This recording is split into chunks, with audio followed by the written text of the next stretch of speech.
সাটাতে না সুনীলমল চক্রবর্তী। হরিপুরে থাকে হরি, তার নেই সাটা, ভাবলো পুজোর আগে যাবে কলকাতা। একদিন ঠিকঠাক 7টা তারি হরিপুর স্টেশনে এসে চাপে তারি। 5টা 1:30টা 3টে টিকিট, বেচারি পেরোনো তাও এক থানা সিট। 3টা 1:30টা খেতে ডাল পুরি, 4টা ট্রেনে মেয়েদের চুরি।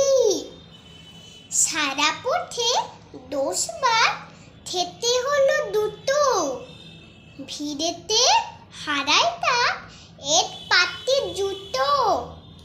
শেষ তারে পটিতে হাত দিল যেই, দেখে তাতে টাটা দোজা, মানিব্যাগ নেই। অবশেষে টেনেতে হরি এলো বাড়ি। সাটা হলো না তো তার, মুঠ হাঁড়ি।